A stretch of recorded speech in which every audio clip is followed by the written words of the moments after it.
Bem-vindos ao Espaço Unisanta, um programa feito pelos alunos do curso de jornalismo da Unisanta. Quer saber o que teremos no programa de hoje? Então dá uma espiadinha.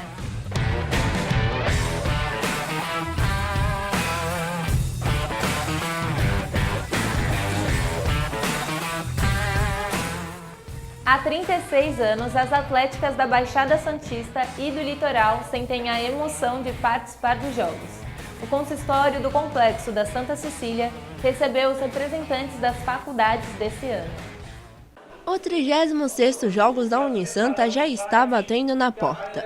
Depois de tantas reuniões, o Congresso Técnico decretou o fim das inscrições e o começo da festa dos atletas.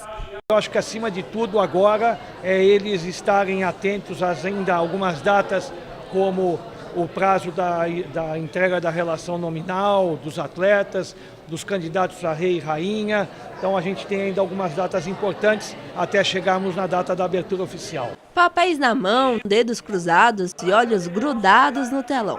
Com todos os preparativos prontos, os universitários só esperavam saber quem iria enfrentar quem. Enfrenta a FEFESP 34, Medicina Unidos. E enfrentando a Engenharia Unisanta 33. Durante 2 semanas, o complexo receberá 39 universidades, batendo recorde de participação anteriores. Serão 14 modalidades disputadas, femininas e masculinas, incluindo as de praia. Então eu acredito que esse ano deverá ser um novo sucesso, um nível técnico muito bacana. Nós temos uma novidade esse ano, que nós tivemos uma ampliação do Society. O Society foi reformado e foi ampliado, isso para melhorar a questão da parte técnica do jogo em si. Então eu acredito que vai ser um sucesso total também lá no Society. As atléticas estão se preparando desde o começo do ano letivo e os primeiros adversários já estão na mira. A FEFESP, atual campeão geral feminina e masculina, não pretende deixar de levantar o troféu esse ano, mais uma vez. É uma responsabilidade muito grande, né? A cobrança, por ser um curso do esporte, né? Acaba que fica muito maior do que para os outros. Assim. Tem gente que até fala que a gente não precisa treinar porque a gente é muito bom. Se a gente conseguir conquistar o geral masculino, a gente fica com o troféu definitivo, né? Aí vai para o tricampeonato e o feminino, se Deus quiser, vai receber esse ano aí. Assista agora a segunda parte da entrevista com o professor Adelino Correia no nosso quadro Cá Entre Nós.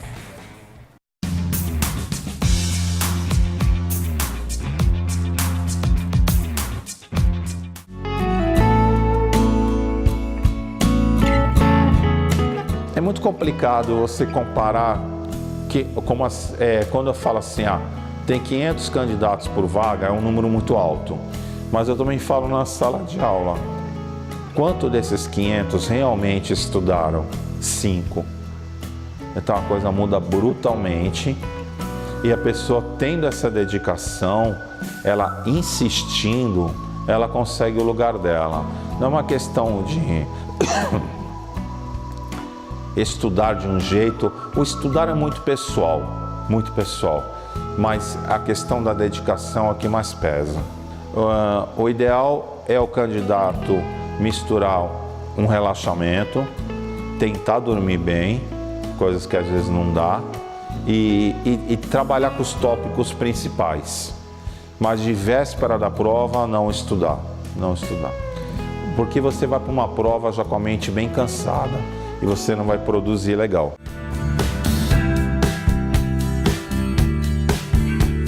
Os mais velhos, e aí eu sigo essa linha, eu acho que a aula presencial você tem um aproveitamento muito melhor da aula, das dúvidas, da interação da matéria, do professor, do aluno, em relação à aula telepresencial. Porém, os mais jovens, eles já estão totalmente vinculados a cursos online, cursos no Skype, telepresenciais, assistir em casa. De qualquer maneira, exige uma dedicação muito grande. Eu diria que o candidato perde algumas coisas no ensino à distância, da questão da dúvida dele no momento ser tirada, ele tem que enviar, a dúvida vai demorar alguns dias para retornar.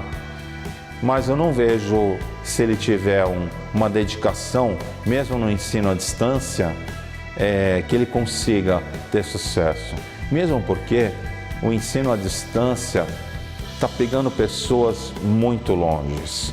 No norte, no nordeste, no centro-oeste, que a aula está sendo gravada em São Paulo e o Brasil inteiro está assistindo, coisa que esse aluno não teria, de repente, na cidade dele, sequer um curso para fazer, na grande maioria das cidades.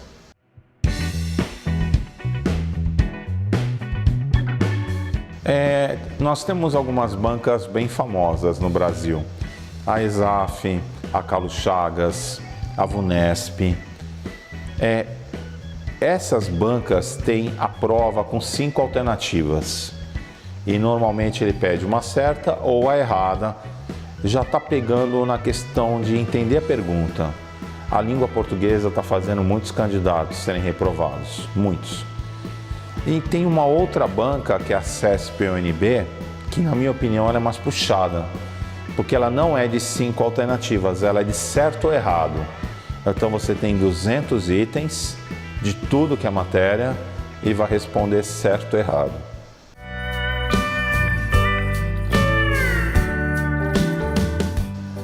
As verdades é que você tem que se dedicar bastante, você não pode desistir. Você tem que praticar as aulas o tempo inteiro. Acabaram os módulos, você tem que refazer de novo. Isso é a verdade. Hoje muitos candidatos ficam dentro das instituições onde eu dou aula o dia inteiro estudando em cabines de estudo. Os mitos é que tem padrinho, que tem gente conhecida lá dentro. Isso acontece nos cargos de comissão, que existe em prefeitura, em estado. Quando um político entra, ele leva a equipe dele, é isso que tem. Mas na área de concursos públicos, não. Não tem esse padrinho, esse conhecido, isso não existe. Infelizmente, as pessoas exploram essa imagem negativa.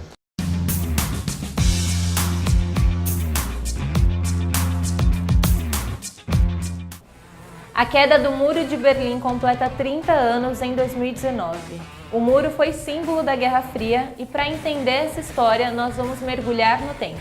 É com você, João Pedro.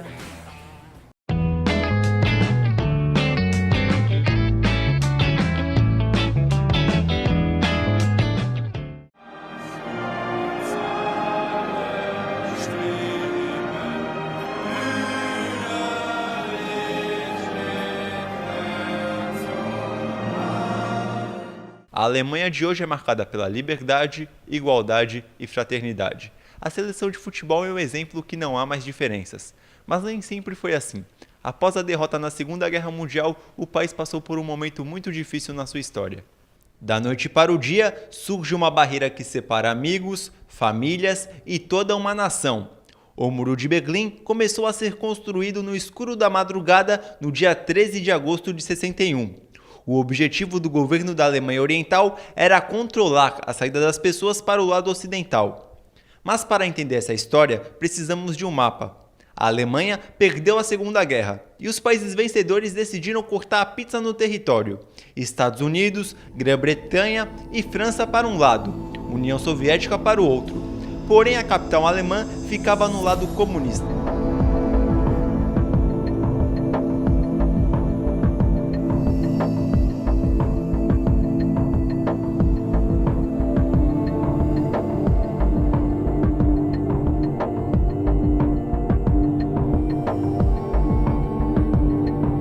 O muro ganhou forma rapidamente. Haja concreto, tijolo, cimento, arame, vigilância e câmeras. Quem pagou o pato e a conta foram os habitantes da Alemanha Oriental. A barreira tinha 155 km de extensão. Para se ter uma ideia, é como se tivesse um muro de Campinas até Santos. A tecnologia esteve presente ao longo dos 28 anos de separação. A ideia dos comunistas era aumentar ainda mais o controle de vigilância, fazendo do lado oriental um verdadeiro Big Brother.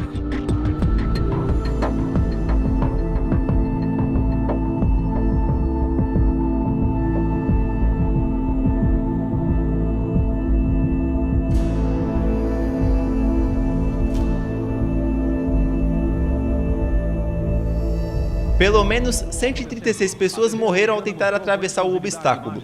Muitos conseguiram escapar no começo. Até mesmo os militares deram um jeito de deixar o lado oriental. Mas com a velocidade da construção, ficou difícil de escapar das armadilhas. Foi preciso usar a criatividade para fugir. Parecia até cena de filme. Algumas pessoas criaram túneis, usaram balões com símbolo comunista, bateram o carro no muro e nadaram em um rio gelado. A regra era clara, podia tudo, menos ser pego pelos soldados. Foi uma fuga dramática. Um barco da Alemanha Oriental perseguiu os três. Na margem ocidental do rio, as pessoas torciam pelos fugitivos. O primeiro a alcançar a liberdade foi Thilo Koch, de 18 anos, noivo de Magda. Ele relembra: em algum momento da nossa vida, a gente tem que se arriscar. Pensamos muito antes de fazer isso, mas sabíamos que os riscos eram grandes. Os guardas da fronteira vieram atrás de nós de todos os lados. O muro simbolizava a Guerra Fria. Estados Unidos e União Soviética protagonizaram uma disputa com muita provocação e pouca ação. Os conflitos ficaram localizados em países pequenos, como as Coreias, Vietnã, Afeganistão, entre outros. Nas Alemanhas não houve confronto, mas a dor da separação era enorme. A situação só começou a mudar no governo de Gorbachev, na segunda metade da década de 80, quando a União Soviética passou por uma crise que afetou os países do eixo socialista. O Muro de Berlim foi demolido em 89, com cobertura ao vivo da televisão mundial. Na madrugada fria de Berlim, setor comunista, um guindaste arranca o primeiro pedaço do muro depois de 28 anos.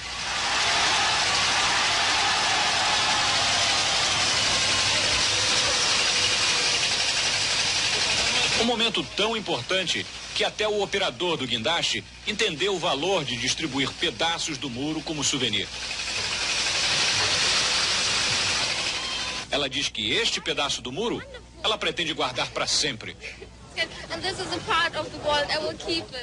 Depois de seguidos protestos, uma multidão se reuniu dos dois lados, em frente ao portão de Brandeburgo, no dia 9 de novembro. Os soldados e o governo não conseguiram impedir e abriram as portas para uma das cenas mais emocionantes da história contemporânea. A reunificação do país veio um ano depois, em 90. Além do entusiasmo popular, todos os sinos da Alemanha começaram a tocar e os fogos de artifício coloriram a noite de lua cheia. Até agora nenhum incidente mais grave foi relatado. Houve pequenos confrontos entre grupos de extrema esquerda e neonazistas, mas as agressões foram somente verbais. Apesar da grande multidão e da enorme bebedeira de muitos, a comemoração está sendo pacífica. A nova Alemanha unificada é a menor da história em tamanho, mas é uma superpotência econômica, a economia mais poderosa da Europa e a terceira do mundo, atrás somente dos Estados Unidos e do Japão. No discurso que fez hoje à noite pela TV para os alemães, o chanceler Helmut Kohl disse que essa Alemanha será diferente de todas as outras do passado e que será um país amante da liberdade e da paz. A Alemanha é uma das potências econômicas do mundo. A nação que aprendeu na dor que governos totalitários de direita e esquerda não combinam com liberdade, hoje serve de modelo para outros países. O passado não foi apagado na capital Berlim e parte do muro ainda está lá. Porém, o presente e o futuro seguem cheios de magia. A queda do Muro de Berlim ficará para sempre na história do mundo e nos livros. O quadro fica por aqui. Até semana que vem. Tchau, tchau!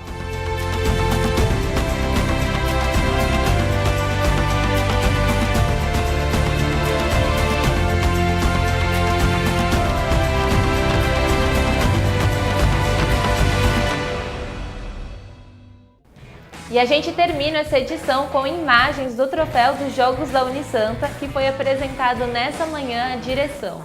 O troféu foi confeccionado no laboratório Inove Fab Lab e a arte foi feita pelos alunos de Publicidade e Propaganda.